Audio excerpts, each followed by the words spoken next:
दोस्तों, बार बार किसी की याद आए, वो इंसान दूर हो गया हो मगर उसकी फीलिंग से मन मुक्त ही ना हो पा रहा हो, तो किसी ने आपका इंसल्ट किया है और वो बात को आज काफी समय बीत गया है मगर दिलो दिमाग से वो बात आज भी जा नहीं पा रही हो, तो पास्ट के फेलियर्स आज भी पीछा नहीं छोड़ रहे हैं, तो इन सभी सवालों में कॉमन बात यही है कि आपको पेनफुल पास्ट में से बाहर आना है। चलिए आज इसी विषय पर साइकोलॉजिकल टिप्स देता हूं। दोस्तों, मैं हूं साइकोलॉजिस्ट डॉक्टर प्रशांत भीमाणी। रेडियो सिटी 91.1 एफएम पर मेरे शो मन का रेडियो में आपका स्वागत है। रात के 12 बजे थे और अर्चना के दरवाजे की घंटी बजी। अर्चना नेटफ्लिक्स पर नई सीरीज बिंज वॉच कर रही थी। बैठे बैठे ही रामू को आवाज लगाई कि दरवाजा खोलकर फूड की डिलीवरी ले ले। डबल चीज पिज्जा, गार्लिक ब्रेड्स, ब्राउनी और बड़ा गिलास मिल्क शेक का। रामू ने ट्रे सजाकर अर्चना के सामने रख दी। यह पिछले 6 घंटों में अर्चना का दूसरा फूड ऑर्डर था। कुछ ही महीनों पहले फिटनेस फ्रीक रहने वाली अर्चना आज पूरी तरह से बदल चुकी थी। फास्ट फूड से कोसों दूर रहने वाली अब पूरा दिन बाहर के अनहेल्दी खाने पर ही निर्भर थी। पूरा दिन सुस्त बैठे रहना, टीवी पर कुछ भी देखते रहना और बाहर का खाना ऑर्डर करके खाते रहना सब अर्चना की आदत बन चुके थे। फैमिली में भी वो किसी से बात नहीं कर रही थी। दरअसल वो डिप्रेशन का शिकार बन चुकी थी। कुछ ही समय पहले उसके प्रेमी अनिश ने शादी कर ली और अर्चना का दिल टूट गया। अर्चना उससे बेतहाशा मोहब्बत करती थी। अनिश बहुत ही हेल्थ कॉन्शियस था और उसी के प्यार में अर्चना ने भी पिछले 2 सालों से जिम और डाइटिंग को अपना रूटीन बना लिया था। अनिश ने वादा किया था कि वो अर्चना से शादी करेगा मगर उसने किसी वजह से अर्चना से रिश्ता ही तोड़ दिया। अर्चना के दिलो दिमाग से ये बात जा ही नहीं रही थी कि अनिश ने उसे डिच किया है। वो अपने आप से यही सवाल किया करती थी, आखिर क्यों उसने अनिश को इतनी मोहब्बत की। इसी गिल्ट के चलते अपने आप पर अर्चना का गुस्सा बढ़ता जा रहा था और वो डिप्रेशन में धंसती जा रही थी। दोस्तों, अर्चना जैसा प्रॉब्लम बहुत कॉमन है।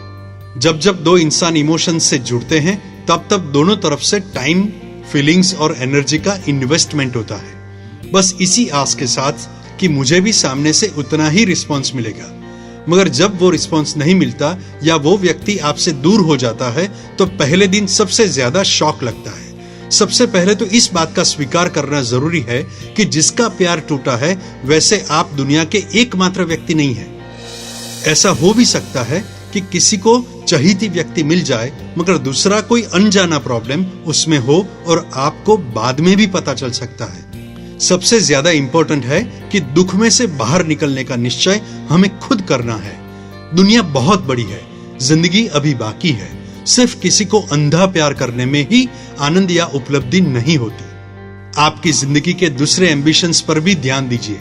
कुछ ऐसे बन जाइए कि आपको किसी के पास जाना ना पड़े बल्कि दूसरे आप तक पहुंचने की इच्छा रखें। प्रेम एक बहुमूल्य इमोशन है।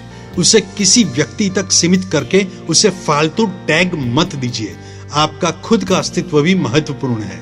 सिर्फ दूसरों के आसरे ही खुश हो पाए, ये डिपेंडेंसी है। दोस्तों, जाने माने शायर फैज अहमद फैज ने सच ही कहा है, और भी दुख है जमाने में मोहब्बत के सिवा, राहतें और भी है वस्ल की राहत के सिवा। वस्ल यानी एक दूसरे से मिलना। कई बार ऐसा होता है कि किसी ने आपका इंसल्ट किया हो, बात को काफी अरसा बीत जाता है मगर दिलो दिमाग से वो इंसल्ट आज भी जा नहीं पाता।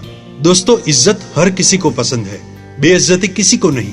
कई बार सालों पुराने अपमान को मन में जगह देने से वर्तमान बिगड़ने की गारंटी मिलती है।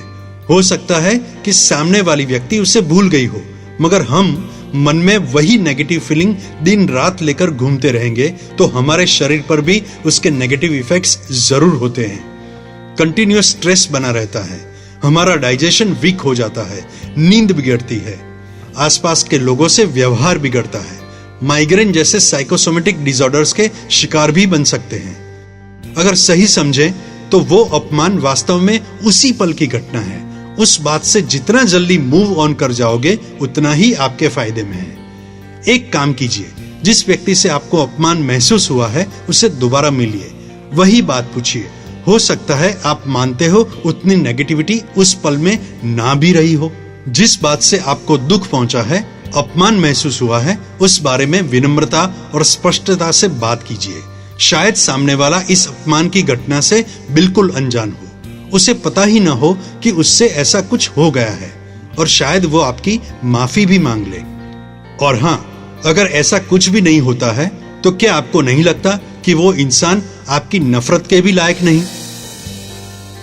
मोंटी इस बार 12वीं में आ गया और उसका गुस्सा दिन ब दिन बढ़ता जा रहा है। एक ऐसा दोस्त या घर का मेंबर नहीं है जिससे उसने झगड़ा ना किया हो। मोंटी चिड़चिड़ा हो चला है और अकेला रहना पसंद करता है। दरअसल मोंटी अपने आप से ही नाराज है। कारण यह है कि उसे 10वीं की बोर्ड परीक्षा में कम नंबर आए थे। उसने काफी मेहनत की थी, मगर परफॉर्मेंस एंजाइटी की वजह से परीक्षा के दिनों में वो बहुत स्ट्रेस में आ गया था और उसके हिसाब से बहुत मेहनत के बावजूद कम मार्क्स मिले थे। अब 12वीं का बोर्ड सामने है और वही डर है कि इस बार भी मार्क्स कम आए तो फेलियर का डर उसका पीछा नहीं छोड़ रहा। दोस्तों, सच तो यह है कि हमें बस हमारा काम करते जाना है, पूरी लगन और ऑनेस्टी के साथ। ये बात समझना जरूरी है कि सफलता का अपना स्वाद है, मगर फेलियर भी उसी का एक हिस्सा है। और कल के फेलियर को ध्यान में रखकर आने वाले भविष्य के लिए अगर वही पुराना घिसा पिटा नेगेटिव इक्वेशन बनाएंगे तो अपना आज जरूर बिगड़ेगा। एक काम कीजिए, जब कभी आपको अपने रिसेंट फेलियर डिस्टर्ब करे तो अपनी पुरानी सफलताओं को याद करें। मोंटी को यह समझाया गया कि जब 10वीं में कम नंबर का नेगेटिव ख्याल दिलो दिमाग पर छा जाए, तब पुरानी सक्सेस को अचीव करने में उसने कैसे काम किया था उसे याद करें। और ये ना भूले कि वो वही मोंटी है जो आज तक ओवरऑल सक्सेसफुल रहा है। दोस्तों, आप जरूर सफलता पाएंगे अगर आपका इरादा नेक होगा और मेहनत से पीछे नहीं हटेंगे। और हाँ, याद रहे, सक्सेस का कोई शॉर्टकट नहीं है। तो दोस्तों, रेडियो सिटी 91.1 FM पर मैं साइकोलॉजिस्ट डॉक्टर प्रशांत भिमानी आपको मिलूंगा नेक्स्ट टाइम कुछ ऐसे ही इंटरेस्टिंग किस्से और उसके साइकोलॉजिकल सॉल्यूशंस के साथ। तब तक मेरे सभी एपिसोड सुनने के लिए YouTube पर सर्च करें डॉक्टर प्रशांत भिमानी मन का रेडियो, और एपिसोड के कमेंट सेक्शन में जाकर आपके रिस्पॉन्स या कोई भी सवाल मुझे पूछें। So be happy and keep smiling.